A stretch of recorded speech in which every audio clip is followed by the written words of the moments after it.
Okay. Hi again, everybody. My name is Hayla Alawi, and on behalf of Atmosphere Press, I am so excited to kick off the holiday season with today's event featuring fiction for all ages. So today you can find the perfect gift for readers of all ages in your life. We'll be hearing from Barbara Reyelts reading from the children's book, Winston's Big Wind, which was released September 6th. Beth Franz reading from the adult coming of age novel NDALLA'S World, which was also released September 6th. And hopefully Brant Vickers will be joining us to read from his latest young adult novel, Culver City, which was released September 27th. All three authors' books can be purchased both from online retailers and from select bookstores. And of course, the books can be ordered on Atmosphere Press's website at atmospherepress.com/books. Please see the links that I will now put in the chat.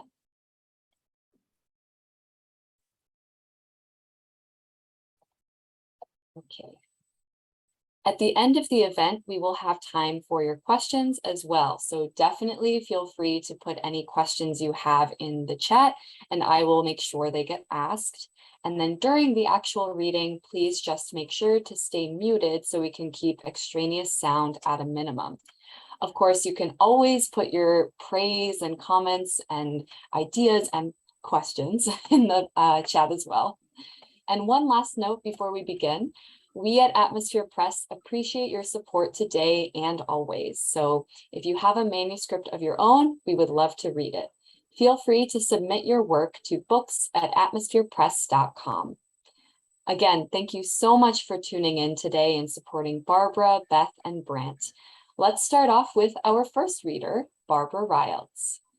Barbara was an Emmy Award-winning broadcast journalist who spent almost 40 years as a television anchor, reporter, and news director. She was inducted into the Minnesota Broadcast Hall of Fame and was honored by the governor of Minnesota for her outstanding contributions to journalism and investigative reporting. She spent her working life writing facts, but when she retired, she wanted to try her hand at fiction and published her first novel, Dying to Live. But as a children's dance teacher for 5 decades and a grandmother of 6, Barbara wanted to write a book specifically for children. Out of that desire, Winston's Big Wind gusted into being. So after debuting as an author with adult fiction, Barbara brings us the story of Winston, a breezy baby who became a tootie tot and finally a very gassy guy. This children's book won the Literary Titan Silver Award, and Literary Titan had this to say about the book. It's pure fun all around. Author Barbara Reyelts has created a great book for elementary children that are developing their reading skills, as it is one story they will certainly be begging to read. All right, take it away, Barbara. All right, thanks, Hela. And thank you all for being willing to listen to us read. We appreciate it. All right, here it is, Winston's Big Wind. And I think we're going to show you some absolutely fabulous, just fabulous illustrations that we have as part of this book. Winston was a beautiful baby. He had big blue eyes and curly red hair, and he was very sweet, cooing at everyone he met. But Winston had one problem. From the time he was born, Winston suffered significant flatulence. One day when Winston was about 2 years old, his parents took him out to a restaurant. Everyone stopped by Winston's high chair to admire the handsome little toddler. But all of a sudden, Winston blew an enormous bottom burp. It was so extreme that the entire high chair jumped a foot off the floor. People quickly moved away from the little guy while laughing uproariously. Winston and his parents didn't think it was funny, and they left the restaurant to the tune of laughter from every corner. Winston's parents explained it wasn't polite to let wind and begged him to try to stop his wayward windy pops. But Winston tried. He tried, but the fantastic flufferdoodles were just too powerful. When Winston started school, his parents warned him to try to stifle his flatulence. But that was easier said than done. One day in kindergarten, Winston let one rip.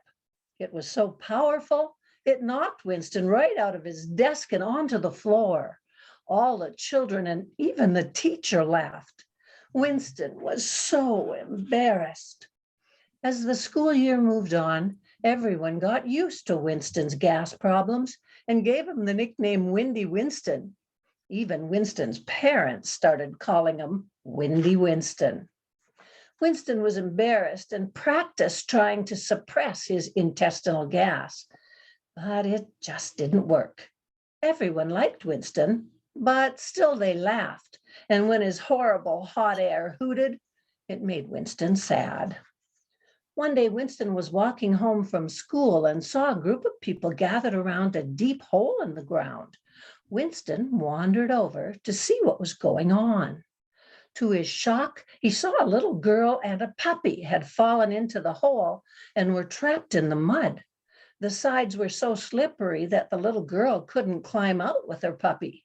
The fire department had been called, but in the meantime, the poor little girl was very frightened. Without thinking, Winston jumped into the deep ditch, landing in mud that came up to his knees. He quickly scooped up the little girl and her puppy, holding them tightly, but then realized he had no way out. As Winston stood still shivering and thinking, he suddenly passed an enormous blast of gas. So great was the wind that it blew all of them right up and out of the ditch. Everyone clapped as the tiny girl gave Winston a huge hug. Winston was so happy he ran straight home to tell his mother. He shouted, "Mom, I blew such a big fart that I lifted a little girl and her puppy right out of a ditch where they had fallen and were trapped. Everyone clapped and no one even laughed at me." Winston's mother gave her handsome boy a big kiss on the cheek and told him how brave he was. She also reminded Winston that there were nicer words he could use for his flatulence than fart. About a year later, Winston was walking with a group of friends when they saw a skyscraper on fire. They rushed over to have a look at the fire trucks and the firefighters. Winston looked up and saw a tiny boy stranded on a balcony many stories up. Firefighters had gathered beneath him and were encouraging him to jump into their safety net. But the little boy was too frightened to jump. Winston watched in horror. Suddenly, Winston felt a huge gust of wind erupt beneath him, and he was catapulted up onto the balcony beside the little boy. As the flames moved ever closer to them, Winston took the little boy in his arms, holding him tightly. He jumped down, down, down into the net, where they both landed safely. A large crowd had gathered by this time, and when they saw Winston save the boy, they burst into loud applause and cheers. The next day, Winston's picture was on the front page of the newspaper with the headline, "Winston's Big Wind Saves the Day." From then on, Winston's Big Wind became Winston's Big Win, and he became known as a superhero. The end. Thank you so much, Thank you all for Barbara. listening. Appreciate it. Thank you. I forgot to mute myself, so I didn't want to interrupt you by laughing. But I wanted to laugh at everything. I don't know. I had a little laugh track going. Yeah. Thanks. I guess this humor just sort of sticks with you even beyond when you're a child. Well, thank you. Of course. And our second reader for today is going to be Beth Franz. Recently retired, Beth is enjoying having the time and energy to focus on the twin passions that have teased, haunted, and sustained her for decades. Writing has always helped her see more clearly what she is trying to see, and since she began sculpting a few decades ago, playing with clay has given her another way to see the world, and particularly the people in that world around her more clearly. She is gratified to offer this story, originally drafted over a decade and a half ago, as her first published novel. please visit the author's website, www.writerandsculptor.com. In NDALLA'S world, when Julia travels through time and space with the woman she only just met, she's taking a bigger risk than she's ever taken before. But she stands to gain more than she ever imagined: a rich experience of the transformative power of love and friendship, a deep appreciation of the very real power held by the spirit realm that has always surrounded her, and a hard-earned understanding of the kinds of sacrifices that a leader must be willing to make for the people that she loves. Midwest Book Review says that readers anticipating an adventure or a work of fantasy will find that Beth Franz creates so much more in NDALLA'S world. Herein lays the opportunity for revelations of the heart that probe avenues of not just love and adventure, but forgiveness and higher level spiritual and social thinking. And with that, let's welcome Beth. Thank you so much. Thanks, Hala. And thanks, Barbara. Winston is going to be a hard act to follow. I'm just saying, but I'll do my best. This is from, it's a long book. This is the opening few pages to give you a sense of the narrator and the situation that she finds herself in that start the book moving forward. Chapter 1 is titled Waking Up. The morning after my 35th birthday, I woke up feeling more positive, more hopeful than I had felt in some time. I awoke with the definite sense that everything would work out all right. I had spent most of the previous evening, June 19th, 1989, out on the tiny balcony of my third floor apartment. I could say that I was called out there by the full moon, whose glorious light filled the clear night sky, and by the intoxicating sweetness of the early summer night air, and there would be truth in that. After all, I was living in Iowa City at the time, and many of us who have battled our way through some bitterly cold winters, only to have to then slog our way through the soggy, messy months of spring, hold a special place in our hearts for the first inkling of warm, dry, sweet-smelling summer air. But the truth is, something else called me out onto the balcony that night. I couldn't give it a name, but I knew exactly what it was. At the center of what was threatening to pull me under that night was my uncertainty about where my life was headed, or, to be more honest, my fear that it wasn't really headed anywhere. I was doing well enough, making sure my bills were paid, but I wasn't what you might say moving forward in my life, and I knew it. Birthdays had a way of forcing me to face this simple reality. But on this particular birthday, I could feel something else tugging at me. Coupled with that familiar sense of disappointment in myself was something even more disconcerting. I guess I'd have to call it a kind of loneliness, even though I refused to call it that at the time. I had always valued my solitude. It was part of who I was, or who I wanted to see myself as. I didn't like the idea that something so ordinary as a feeling of loneliness had made its way into my makeup. And yet, I was growing increasingly dissatisfied with what had become a very solitary life, especially these last few years. And so after the sun went down, I put on one of my favorite records, one that featured Roberta Flack's Killing Me Softly, turned up the volume on the stereo so that I could hear it outside, grabbed a couple of beers and a light blanket to ward off the slight chill of the night air, and curled up in the rickety old plastic chair I kept out on the balcony. My sole companion that night was the moon. I knew from experience that this strategy would work, and sure enough, after a couple of hours of sitting out there and a few more beers and a few more records, the wave of sadness I had been fighting back all day finally washed over me, and I let the silent tears flow. It was the best way I had found to navigate such journeys. Embrace the sadness, whatever its actual cause, hold on for the ride, and hope to come out the other side. It was a few hours later then, after I had enjoyed a few more beers and a few more records, that I finally said goodnight to the moon, after first thanking her for her company and heading inside. That's why I was so surprised to wake up the next morning feeling so positive, so hopeful even, about things. It made no sense. But then my philosophy at the time was that it's generally better to take life as it comes, no questions asked, especially if it involves a pleasant surprise. So I got up, showered, went out to the kitchen, and rediscovered what I had known last night, but neglected to take care of. I was out of coffee.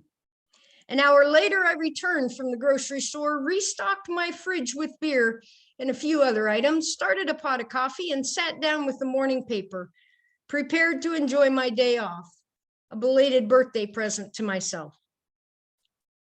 That's when I heard a noise come from the direction of my bedroom. At least I thought the noise came from my bedroom. It could have come from my neighbor on the other side of the wall, I thought, as I finished pouring my first and long-awaited morning cup of coffee. But then I heard it again, or thought I heard it. Okay, third time's a charm, I said out loud, solely for my amusement. Or maybe it was to calm my nerves, which I could feel starting to get the better of me. I was just setting down my cup of coffee for fear that I might drop it otherwise when I heard the noise a third time. I scanned the kitchen.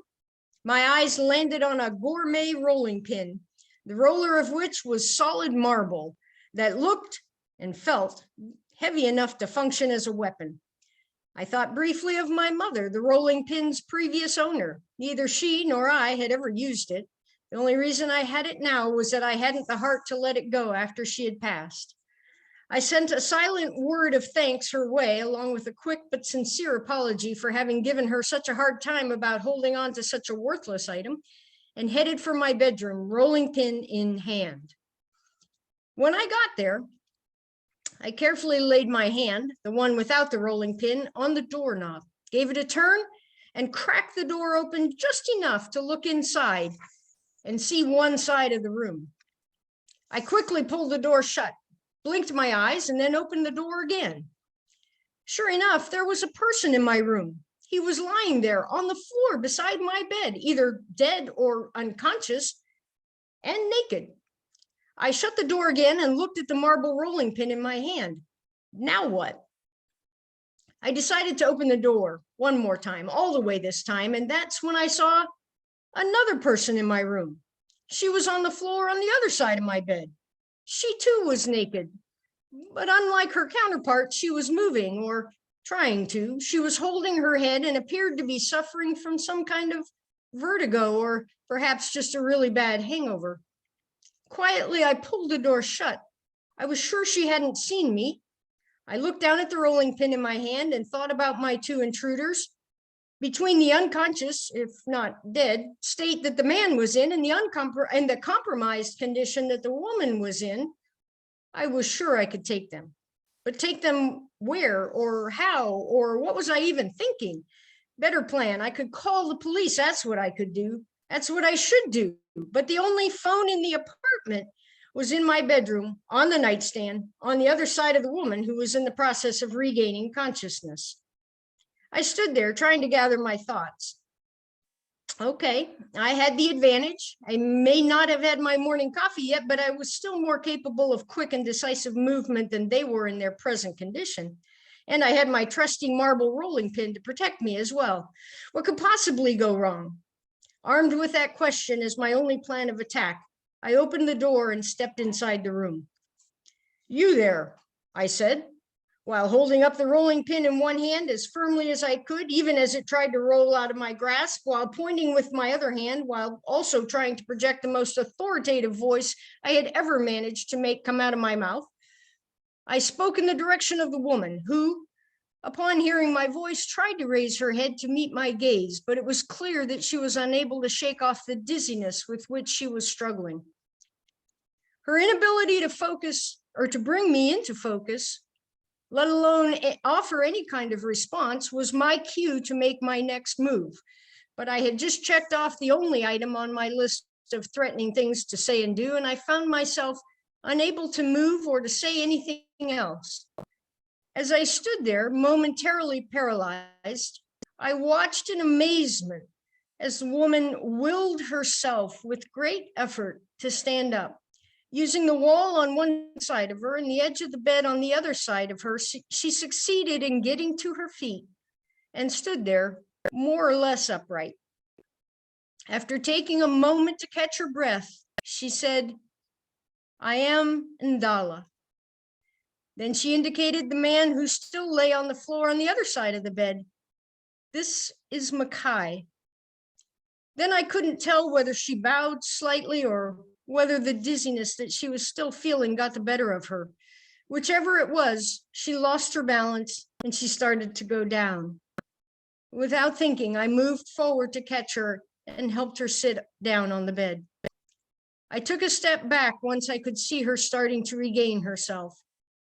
Only then did I realize that in my rush to get to her, I had dropped the damn rolling pin on the other side of the room.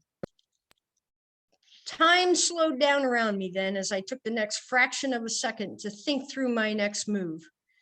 I could make my way across the room and retrieve my trusty rolling pin, or I could go ahead and use the phone, which was now within my reach, standing as I was in front of the nightstand. Whichever action I took, I was sure that the woman in front of me was in no condition to stop me. But which was the more sensible action? And that's where I'll stop. Thank you. Thank you so much, Beth. Thank you. Really making us wonder, of course, what happens next. But anyone interested will know exactly where to find the book. Right now, we're actually going to jump into our Q&A. Brant is currently unable to join us today, but he's hopefully working out some technology things. So if he joins, we'll jump to his reading. But in the meantime, let's go ahead and get our Q&A started. So for anyone who has a question, either for Barbara or for Beth or for both of them, you can put that in the chat. And that includes Barbara and Beth. If you have questions for each other, definitely feel free to ask those as well. But I will actually start us off with a question as people are percolating and typing. I'd love to hear from both of you. I always love to hear from authors what it was that led them to this story in particular. I know especially for Barbara, you're coming from having written an adult novel and coming into this book. And for Beth, you've spent a long time working on this project before bringing it to publication. So just what led you to finally writing this and to publishing it, I would love to hear that from both of you. Shall I start, Beth? Please. Well, I know my books are about as eclectic as two books could be. They're very different. My first one, I'd been working on, I'm retired too, like Beth, and I'd been working on it for a couple of years while I was still working, but it was just really hard to get the discipline to keep it going.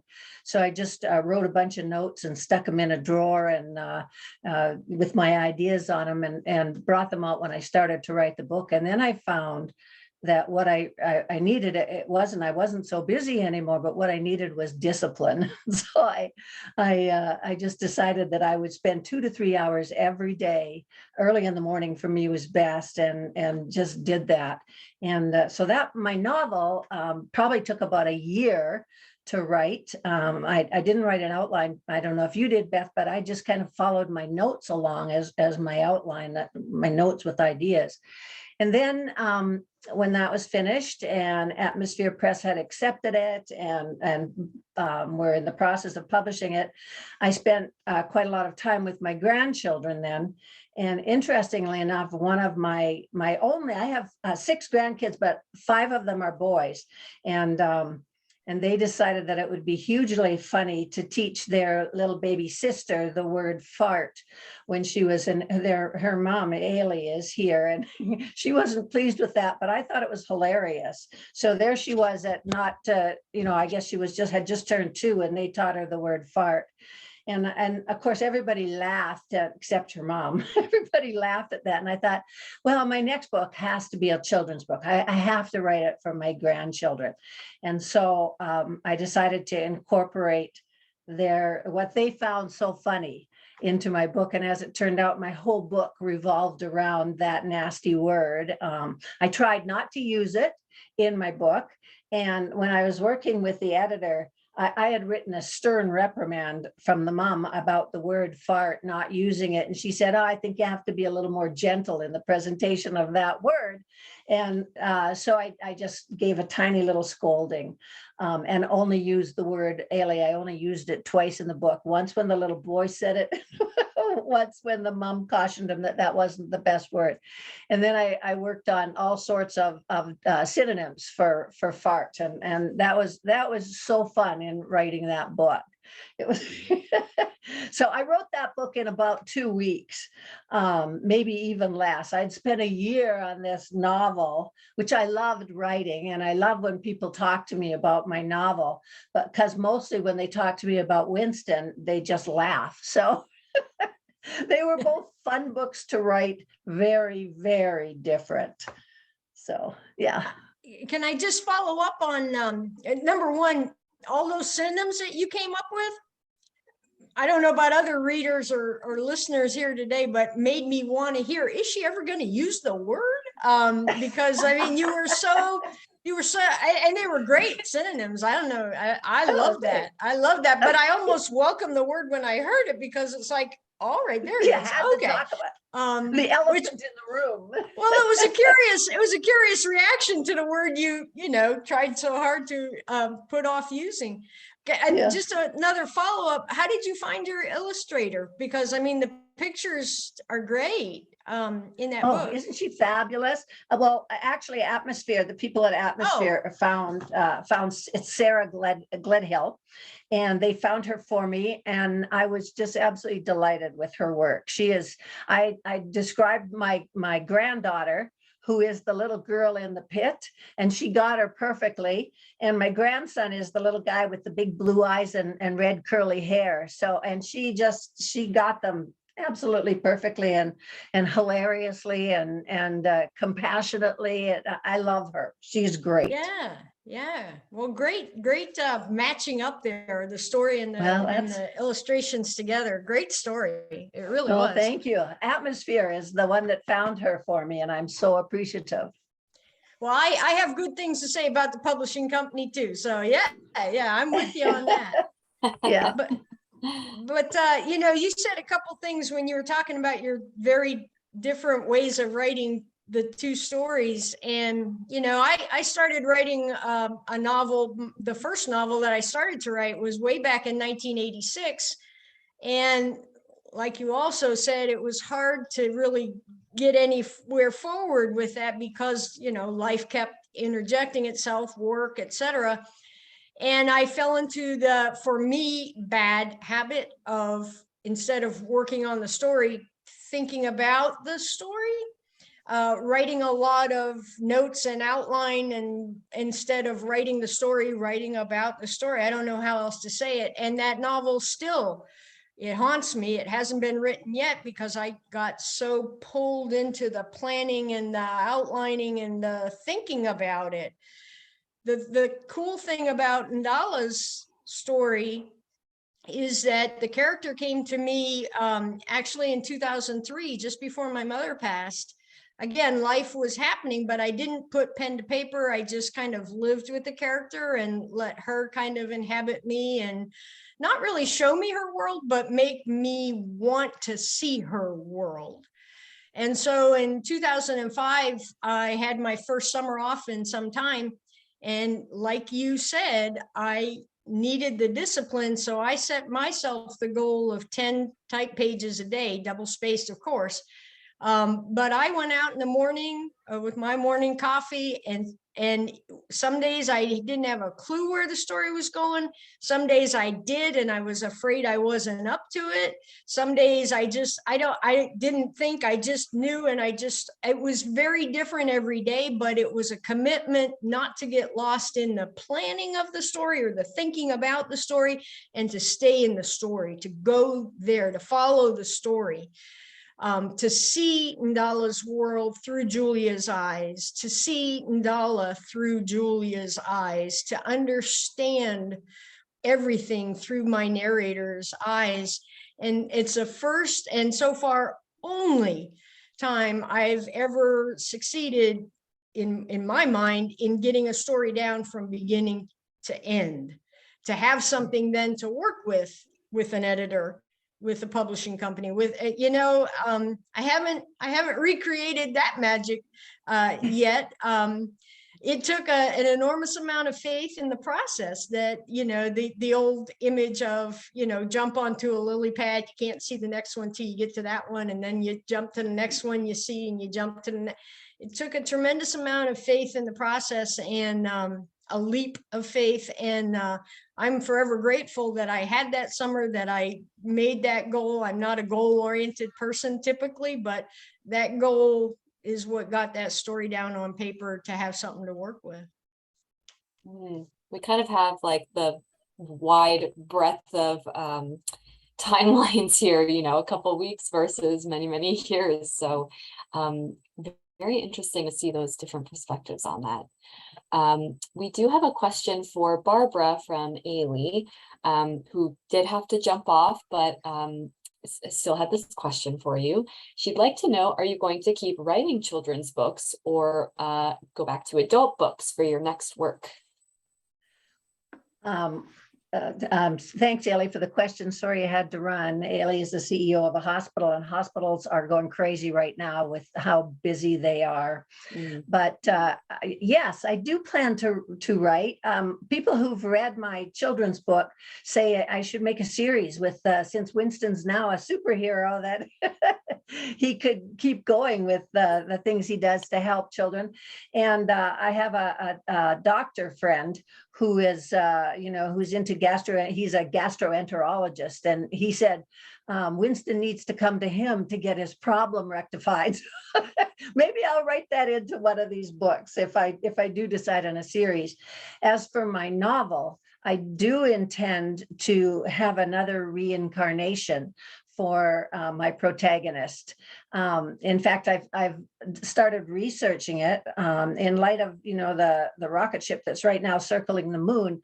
I'm thinking that I'm going to have her reborn to a group of a woman who is among a group of scientists living in a colony on the moon. So I've been researching a lot about how we'd have to create the safe living space for someone living on the moon. And there's a lot of research on it.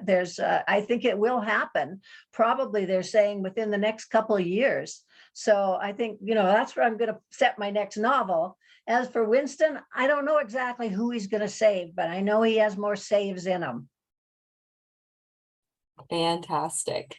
I do have to say for the audience, I have rarely seen an author with such dedication to her research as Barbara. So, this is the real deal. I should definitely check Dying to Live and hopefully the sequel out for even just for that purpose alone. You're going to learn something, but I would say the story is pretty good as well. But another question, this one is for Beth from Cam. First, Cam says, thank you to both authors for sharing with us today. And then for Beth, with a book that has been marinating for a decade or so, how has the book evolved over the course of that time? And also, how has the book changed you? Ooh, good questions. When I wrote the NDALLA'S World, the story in 2005, that fall, after that committed summer, and really just I lived in that world for that summer, life took over again, as life has a way of doing. And she went on the shelf, and as had the notes for that other novel and so many other things, everything went on the shelf behind me, kind of went on the shelf. And as I was getting ready to retire, I enrolled in an MFA, something that had always scared me, and focused on creative nonfiction, partly because fiction scared me more than nonfiction. Fear is a big thing there, isn't it? But I started working on essays about my parents, and both of them having passed now, and my son having come on the scene. So there's a perspective that I never really had before. Got caught up in those. and as I was preparing for retirement. And then a funny thing happened when I retired. When I retired, the one I pulled off the shelf was NDALLA'S World. And I thought, haven't looked at this in a while, like a decade and a half. And I read it over again, and I thought, wow, because I remembered writing the story. I remembered living in the story, but so many of the conversations and plot twists, etc., I had kind of distanced myself from. And so as I was rereading it, it's like, I like this, you know, and it pulled me back in. And it reminded me, when you ask, how did writing the book change you, if it did at all, one of the reasons I enjoyed working on that book, and I believe will enjoy working on a sequel, is that I like Julia. I can relate to Julia. She was inspired by a former partner of mine for 10 years that I knew and cared about. Very giving person, much more giving than I. So I liked seeing the world through the eyes of Julia. Reminded me of that giving nature that is so much a part of the person that inspired the character. And I enjoyed spending time in NDALLA'S world. I just learned so much from the people in that world. I mean, I would follow along with conversations as they were getting down on the page. Julia would ask a question, and I couldn't tell you for the life of me what was coming for the answer. And when the answer came, it's like, oh, you know, so that I really learned a lot from the characters in NDALLA'S world. I do want to go back and continue to spend time there. I started to fall into that bad habit that I had before about being afraid to just take the leap, and started thinking about the story more than I think was helpful. So I need to get myself back into that place. And remind myself to have faith in the process, because I do want very much to go back into that world. Not like you were saying, Barbara, I mean, one, writing children's books doesn't close off the path to those other books, and vice versa. I mean, they all draw from different places, I think. And sometimes maybe we as writers, as creative people, do ourselves a disservice when we think, well, I got to figure out who I am and where I need to be. And it's like, well, yeah, for the day, you know, if you're going to spend a morning in the studio, you kind of want to know where you want to be, but not in the bigger scheme of things. And so I hope to find my way back into the sequel, because I certainly have notes from that summer ready to work from, give myself to that process. I also want to work on the nonfiction, that novel that it might be a dead horse now, that I tried to start way back in 1986. That continues to haunt me, but I might have let that one die. I don't know. So yeah, NDALLA'S world showed me the value of having faith in the process of writing, and faith in myself. I just need to recapture that and move on and do some more writing, I think. Thank you for the question. Thank you. Definitely. I'm so excited about another, you know, we're talking about like series and making all of these books into, you know, expecting these sequels. So I'm really excited to see. I feel like especially with NDALLA'S world, and I won't spoil anything for the audience, but where it leaves off, I feel like there's a lot that we could potentially see in the sequel without necessarily knowing exactly what to expect. So I find that opportunity or possibility exciting. So I appreciate that. I do too. Thanks. Of course. I have a question. Yeah, go for it. So for Beth, could you tell us a little more about your career and what impact your career had on your book? My real world career? Yes. You know, my career, and I appreciate the question. These are great questions. I guess my career was helping students who came to a community college. For 30 years, I was there teaching full time, helping them get out of their own way as writers. That was what it was about for me. I I never wanted to have a career other than a creative career. For me, that was writing. And then when sculpting came in, I thought it would be writing and sculpting. But when I became a parent, when I was getting ready to become a parent, I did start a full-time teaching career. I think, Barbara, you said something about how, you know, a full-time job can just pull you away from your own creative stuff. It doesn't do that for everyone, but I think it does it for more of us than it doesn't. Yeah. And so I spent 30 years on that career, I guess, really just trying to give what I thought I knew about the writing process to my students. They were people who most of them, I would say, for the better part of the career, were adults who had gone out into the world, sometimes not finished high school, came back and got their GED. Other times they had finished high school, gotten a factory job, the factory closed. So they came back or they came to higher ed, never having planned to go to higher ed. And they had to deal with reading and writing in levels, in ways that they were not really prepared to.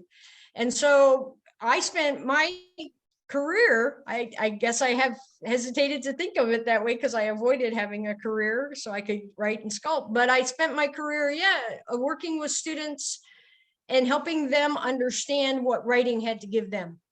And so when I retired, it's like, it's taken the full 2 years since retirement to figure out how to come to terms with the 30 years that went that direction instead of the direction I was thinking they were going to go.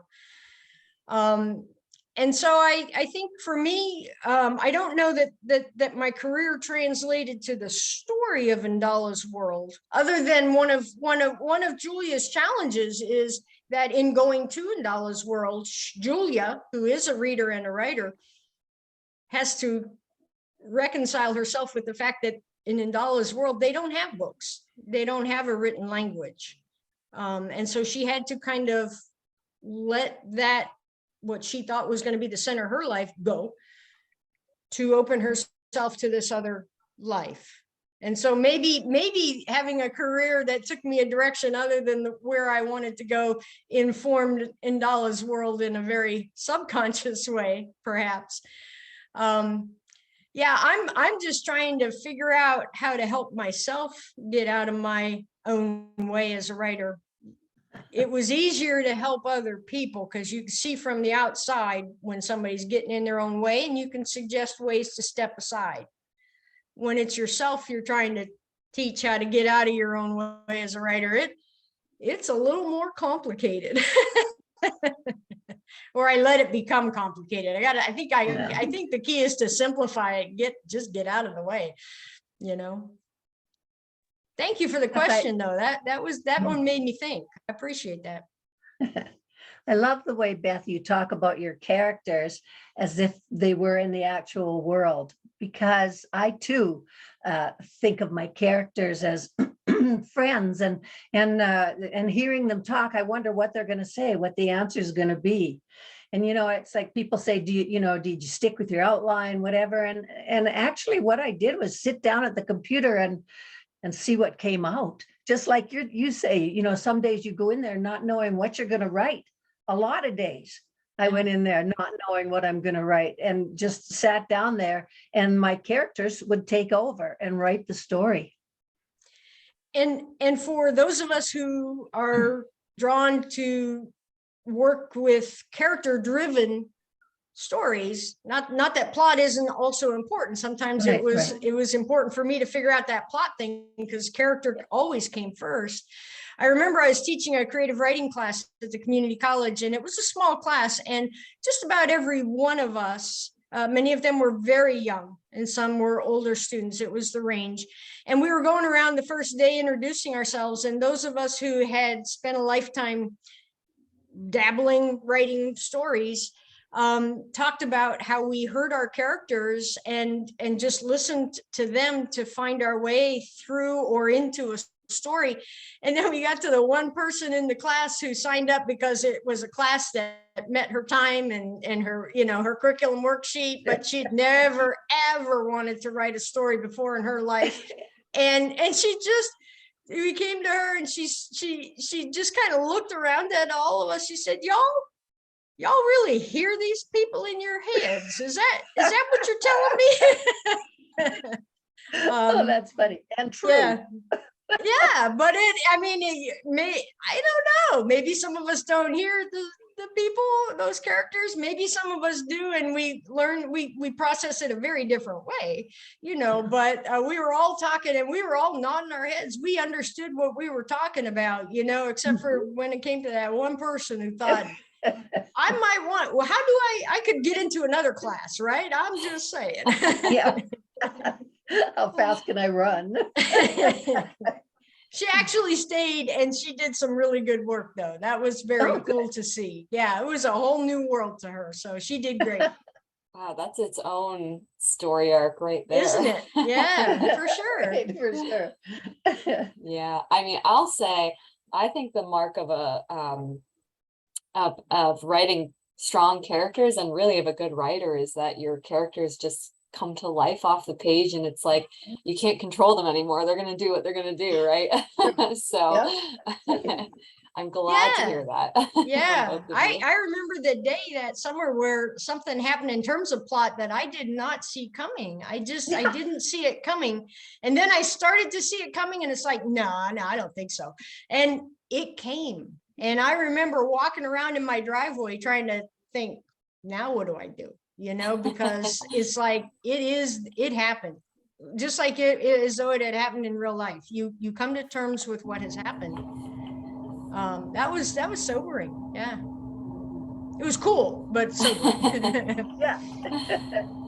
Well, thank you guys both so much. This is really enlightening. I love hearing authors read their writing in their own voice and bring it to life that way. But also the two of you have such great chemistry as fellow authors that this was just a delightful conversation to be a part of and to listen to. So thank you so much for taking your time today, Barbara and Beth, for sharing with us. Thank you. Thank you. Of course. Yeah, thank you for setting up the situation. And thank the readers for being here. Thank you so much for the conversation, for the opportunity to have the conversation. Yes, definitely. Thank you so much to everyone in the audience who made it out this afternoon. Keep in mind, of course, that you can find both Winston's Big Wind and NDALLA'S World from the links in the chat. I know we're all looking for holiday gifts, so I found some inspiration. And please consider also checking out atmospherepress.com, and there you can browse our new and forthcoming releases. You can sign up for our email newsletter, or you can submit a book manuscript of your own. You can feel free to submit your work to books@atmospherepress.com. And of course, as always, let us know that you attended today's event. So we look forward to hearing from you. But other than that, that's it. Have a really festive December, everyone. Thank you. Bye.